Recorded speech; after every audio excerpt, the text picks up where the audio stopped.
3, 1, 2.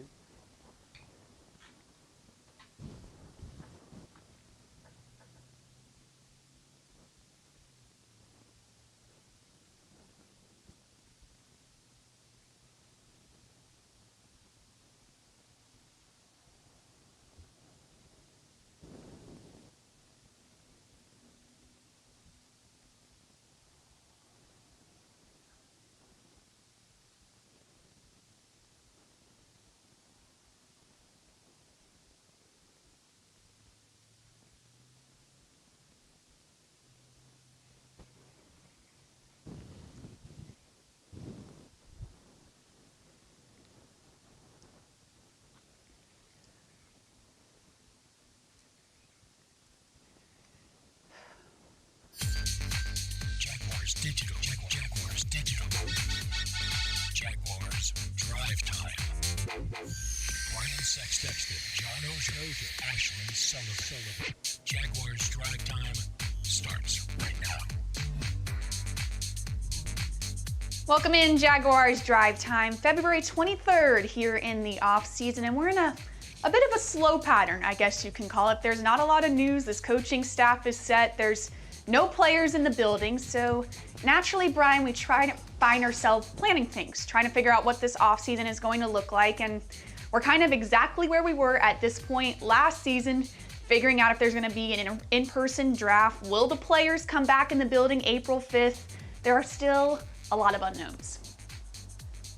There are, but I was thinking about it while I was walking the dog this morning, how different this team and this franchise's situation is from a year ago. A year ago, you're looking and wondering how they can patch and piece things together and how Dave and Doug could save their jobs and, create some positive momentum. A year later, they've got a head coach who's a virtual celebrity, right? One of the winningest coaches in college football in recent years. You're going to get maybe the best quarterback to enter the league. People say since Andrew Luck. Matt Miller tells me he thinks it could be since Peyton Manning, and I tend to agree with that. He's got a coaching staff that looks to be the envy of a lot of franchises. I mean, just anybody he needs. They've shored up the analytics and personnel departments. You couldn't get there without going through last year. You know what I mean? I mean, you weren't going to get to this point without suffering a little bit. And right now, all that suffering looks like it was worth every moment of it, because despite the fact that, we're trying to guess at what they're thinking and their evaluations of different things, it's really not that big of a deal because they've got such a great situation between the draft picks and the salary cap room, and it's completely different from a year ago. It's awesome. It is. All kinds of adversity leads you to a light at the end of the tunnel, which is the #1 overall pick, and that brings us to big things. Big thing one is tag day. Today is the first day NFL teams can designate franchise players for 2021. They have until March 9th to do so. Will the Jaguars use the franchise tag for this year? They most talked about is left tackle Cam Robinson. Do you give him a new contract? Do you tag him? Do you let him walk? We're going to talk all about this, as this is the very first day where you can put things into action for the franchise tag. Big thing too, this is so silly. Where will he stand? Question mark. Can you believe we're getting in the weeds with this? Because I can. Quarterback Zach Wilson will throw at his pro day on March 26th. Can you believe the drama? If Urban Meyer stands 2 feet closer to Zach Wilson than he did on Trevor Lawrence. Now, there's going to be a mock draft that has Zach Wilson #1 over Trevor Lawrence, and the question is, do you entertain that? Do you pay attention to that? That is the question we have to ask ourselves right here in February. And finally, big thing 3 is the staff. All kinds of additions to the Jaguars coaching staff and scouting staff, and it seems to be somewhat finalized, but all things lead back to head coach Urban Meyer. John Oehser caught up with the assistant head coach Charlie Strong on the Ozone podcast, who said all things lead back to Coach Meyer, and he can handle anything that is thrown at him. He looks at his roster, and he finds out, what are we going to be good at? What do I have? And you're right, from him going from Bowling Green to Utah when he had Alex Smith at quarterback, and he did a lot of different things. And then from Utah to Florida, where you first had Chris Leak, and then you transition from Chris to Tim Tebow, were just two totally different quarterbacks. And then he goes to Ohio State and all the different quarterbacks that he had there. So he finds out, he sees what he has within his roster, and he gets his coaches to accept what we have. Now, guys, let's go coach him. His motto is that, there's greatness in everyone. Don't tell me that a guy can't do it. If a player can't do it, there's a reason why he can't do it. Now let's find out why he can't do it.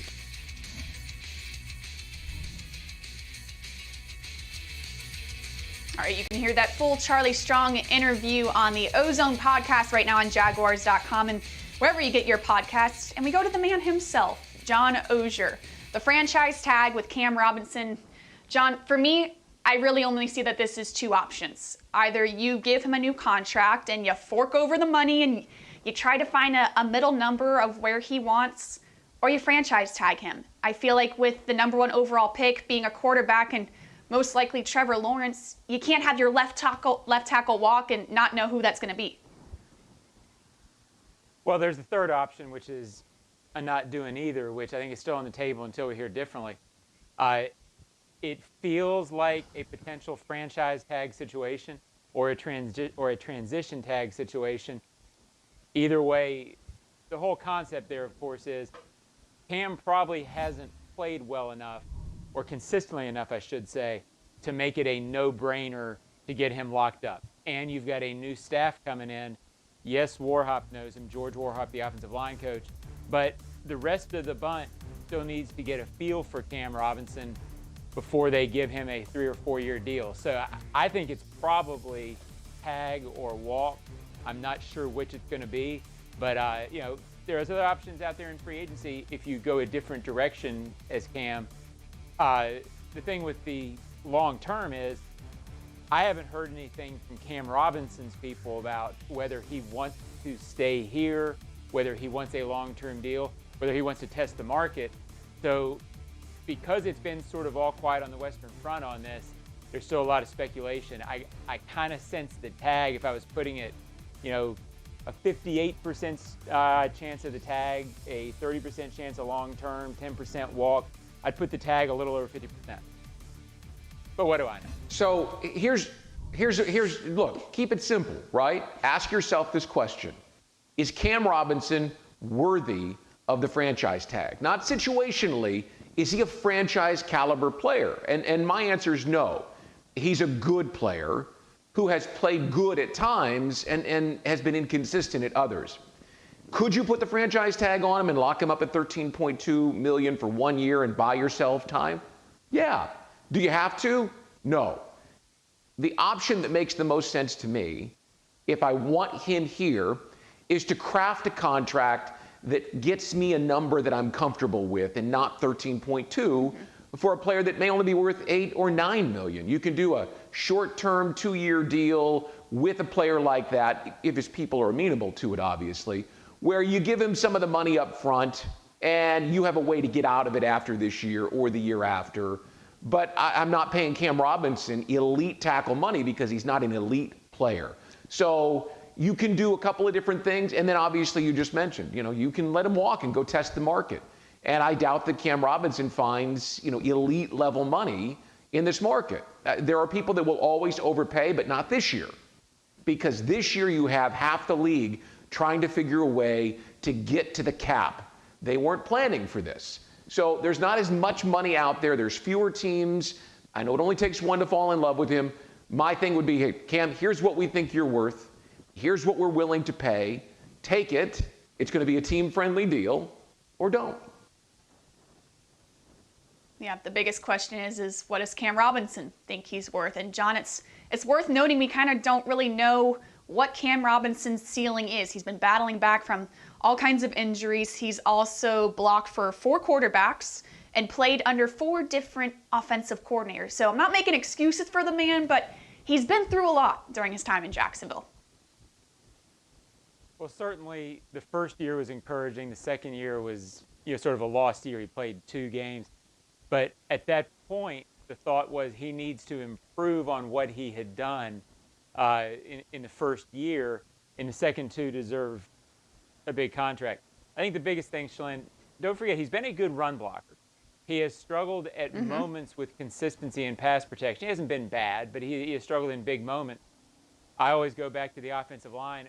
When you trail as much as the Jaguars trailed in 2020, which I forget the stat, but it was, I think they led 75 or 80 offensive plays out of many, 700 or 800. So it's tough to pass block in that situation, especially in the second half, and that's when a lot of the mistakes came. So I think it is a relative incomplete. What we don't really know since last summer is how George Warhop feels about him. George Warhop, the offensive line coach, was retained. So it's hard to know exactly what the assessment of Cam is, and it's hard to know exactly how good he can be. That's why it feels like tag to me. And Brian, to your point, the tag isn't always used for franchise-level guys, as you know. It's more of a roster mechanism. So it wouldn't surprise me to see them use the tag, but we'll see. Yeah, but it's a roster mechanism for players that you are willing to pay elite money to, right? So the franchise tag isn't something you use, on a safety. It's not something you use on a guard. If you're willing to pay him franchise money, go get a deal done with him. The franchise tag was designed for teams to be able to keep players that they absolutely wanted to keep, but they didn't have the cap room to pay, right? They didn't have the flexibility to just give them the big deal. And you have the flexibility, so give them a deal or don't. But make it a team-friendly deal, obviously. Well, they have till March 9th to figure it out, and today is the first day that they can make something happen, so we are in a waiting period to see what happens to left tackle Cam Robinson. When we come back on Jaguars Drive Time, we get back to the Trevor Lawrence conversation. It is going to happen every single week here on Jaguars Drive Time. ACC Network's Eric McLean joins us up next here on the Jaguars Digital Network. Jags Drive Time is presented in part by TIAA Bank, created to serve, built to perform. By Publix, where shopping is a pleasure. And Baptist Health, changing healthcare for good.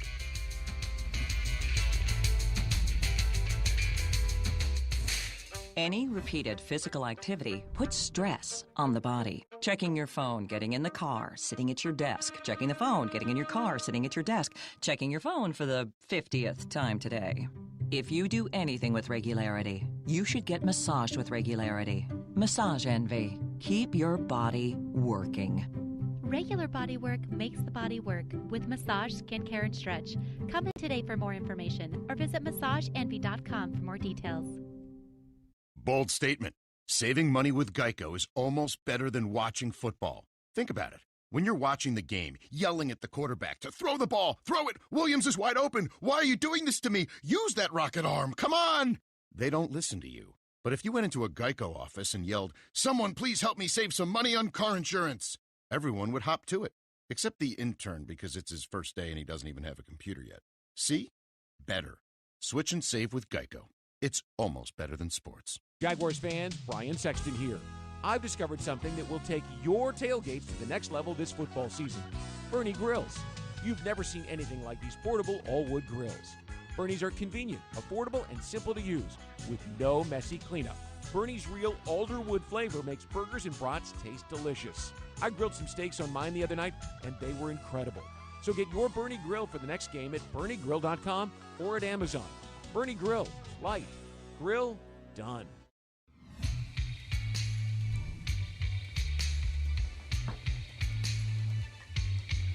Welcome to a new era of Jaguars football. The reload has begun, beginning with new head coach Urban Meyer. Don't miss out on the best seats before they're all gone. Lock in your tickets now for the 2021 season by placing a deposit at Jaguars.com. We're back, Jaguars Drive Time here on a Tuesday morning, talking number one overall pick, most likely Trevor Lawrence out of Clemson. And one guy who knows him very well is Eric McLean from the ACC Network and former offensive lineman for the Clemson Tigers. Eric, thank you for waking up with us. And I have to ask before we start grilling you with questions, are you tired of talking about Trevor Lawrence yet? No, not at all. And first of all, thank you guys for having me on. I think that he is, that special of a player that, he deserves it. He really is this generational talent. I think that whatever franchise ends up taking him, I think we all are going to assume that it's going to be the Jaguars, and you guys, that the team's going to be very happy with what they get from this young man. All right, Eric, well, let's look. Go ahead, Shalane, sorry. Apologies. Eric, let's look forward to, let's say, August and training camp, and Trevor Lawrence is in the locker room and we're just playing a hypothetical situation. What kind of guy is he in an NFL locker room? How do you see this going? Is he lead by example? Is he rah-rah, get the team together coming in as a rookie? How do you see this shaking out? Yeah, I think he certainly is going to be that guy that is going to lead by example early, right? But at the end of the day, you're an NFL quarterback. You're hoping to be a starting NFL quarterback. You've got to be the voice as well. And I think that's going to be one thing that is very different from what we saw from him as a freshman at Clemson to now being a rookie in the NFL. His freshman year, it wasn't necessarily his team. He didn't come in and start right away. He had to kind of earn that way. And certainly he will still have to do that with the Jaguars, but it's different. It is his team. It is his franchise. And so I just have to believe that he's going to be much more vocal, be much more confident in knowing this is my offense, this is my team. Let's go as far as we can. So thanks for joining us. I really appreciate it. The Trevor Lawrence talk is going to continue ad nauseum. I want to ask you about the offensive tackles that you saw in the ACC. We've been talking about Cam Robinson being a pending free agent here in Jacksonville, and at 25, the kid from Virginia Tech, the kids from Notre Dame. Seems like you've seen some pretty good offensive linemen and left tackles in particular. What can you tell us about the guys in the ACC who might fit somewhere in the bottom half of the first round, top half of the second, where the Jaguars also have 2 picks?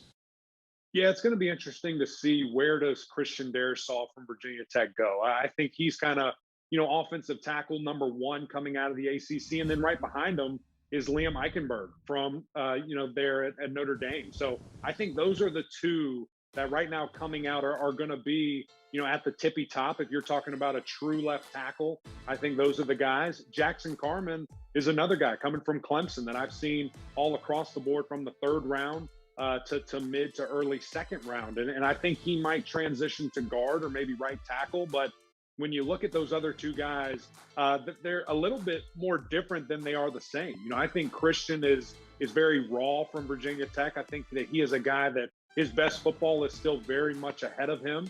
That it's not necessarily a project, but surely there might be some growing pains in understanding the NFL system and blocking people, not just with athletic ability, but having to use a different technique.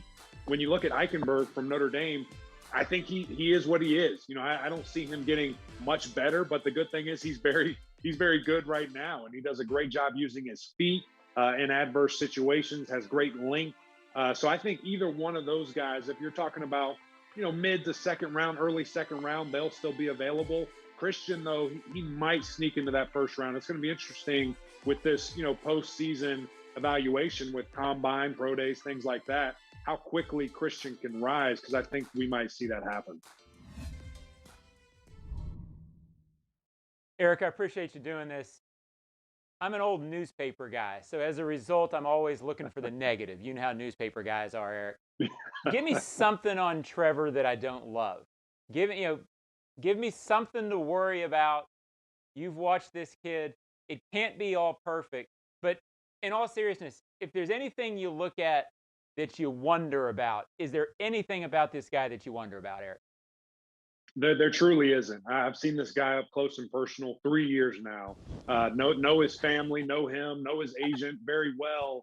And there's just no red flag. I saw something where McShay came out and said, I'd like to see him use the middle of the field more. If you want to be super nitpicky, sure. Is that something, seeing those throws where he's anticipating things over the middle? He didn't necessarily have to do that. And that necessarily wasn't in Clemson's scheme. Can he? Absolutely. I think the comparisons that we've seen, between Trevor Lawrence and Justin Herbert are very accurate. I think you just have to add some Patrick Mahomes flair and then strap a Hemi on it, because that's the type of thing that Trevor Lawrence is going to bring to the table. He can make every throw. I've seen a ton of things talking about Zach Wilson when he's on the run and when he can be out in space, he's fantastic. Trevor can do those things too. He just didn't have to. He didn't have to run for his life every single play, but when he did, he made magic happen. So I think that we truly are going to see Trevor take it to another level in an NFL system. When you have the creativity that Urban Meyer and this staff are going to have in their offense, it's going to be a lot of fun for Jaguars fans if this actually happens. Oh, it's going to happen. I mean, these guys don't want to be the guy that passes on Michael. Let's everybody say it out loud. I need to see a tweet from the Jaguars saying we're done. Are you old enough to remember who Stu Inman was? I'm not, sadly. Stu Inman was the general manager that drafted Clyde Drexler in 1983 and passed on Michael Jordan in 1984 because he thought Drexler was really good. And he took Sam Bowie, the big center from Kentucky. So he passed on the greatest player to ever play in the NBA in favor of a good player that played 10 years. These guys don't want to be the next Stu Inman, okay? This is going to happen. So here's my question. And I don't know if folks up at Clemson can appreciate what a star of this caliber means to this franchise. Obviously, he's got to focus on the field. But he creates some momentum for a franchise that has felt for years like it was sitting still. A franchise that had lost relevance, a small market that needs something to energize it, not just on the field, but from a corporate sponsorship, sales, luxury suite kind of way. There's a lot of pressure that's going to be on his shoulders. Is he up for that challenge? Is he that guy? Yeah, I think that's a great question. And the reason why he is because he doesn't find self-worth in the game of football. He doesn't identify it with this great game. He has a much higher purpose in life. And I think that's what makes it so easy for him to just go out and play, just to go out, and you're seeing his pro day here, to just go throw the ball and have fun. Because at the end of the day, he's playing a game. And is it a totally another level being the NFL, being the face of a community, the face of a franchise, all those things you just listed? Absolutely. But I think that he finds just himself in other things that makes this freeing for him. And I think people are going to see that. I think they're going to be able to identify that the extra pressure that comes with being an NFL franchise quarterback, that comes with being in the spotlight like Jacksonville is now going to be with this new staff and Trevor Lawrence, it's going to be easy for him. And I think this transition is going to be one of the smoothest that we've seen in recent history.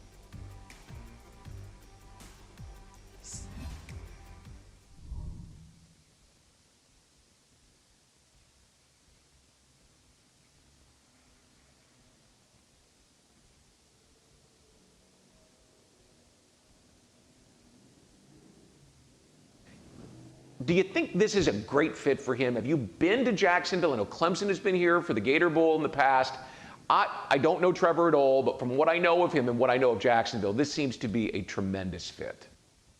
I think so. I think you look obviously regionally, where it is, the fact that he grew up in the South, the fact that he will really love and cherish this kind of collegiate staff almost, right? So it's going to be a little bit easier transition off the get-go, and they can grow together. I think that's the biggest thing.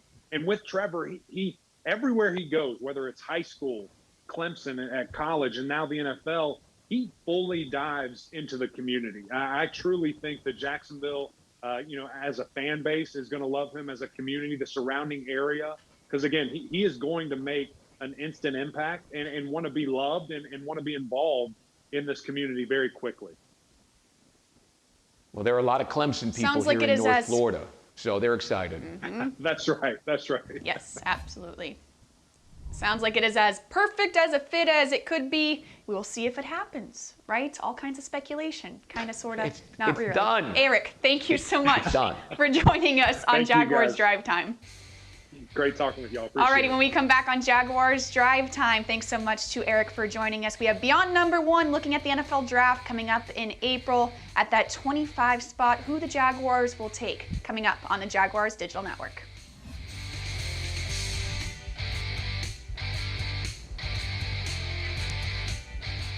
Dreamfinders Homes has a simple commitment to their home buyers. Deliver unsurpassed quality, uncompromising value, and an extraordinary level of customization you simply won't find with other home builders. With over 40 communities to choose from, you'll find a location you love and the home of your dreams. Dreamfinders has townhomes, single-family homes, and custom estate homes starting from the high 100s and a wide selection of move-in ready homes. Quality, value, customization. That's the Dreamfinders difference. Call 904-738-0165 or online at dreamfindershomes.com. Dreamfinders Homes, the official home builder of the Jacksonville Jaguars. Prices subject to change without notice. Equal housing opportunity. Jaguars fans, here's a great way to pay with pride wherever you go.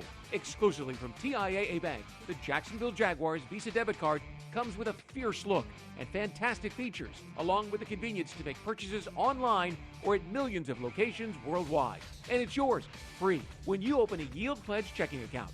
Order yours today. Visit TIAABank.com/JagsCard.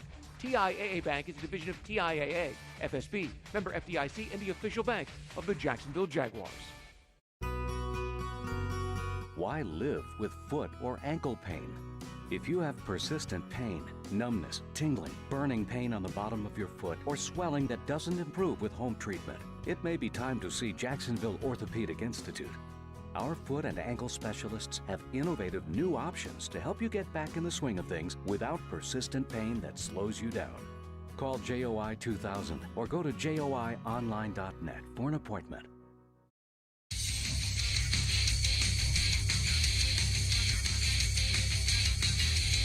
We're back, Jags Drive Time, getting into Beyond Number One, but first we bring back this tweet from Ian Rappaport last night. The Jaguars are expected to decline the team option for Tyler Eifert's contract, set to earn a little over $5 million in 2021, and will now be a free agent. So before we get into Beyond Number One, John, we have to talk about the tight end chronicle that has continued here in Jacksonville with this news last night.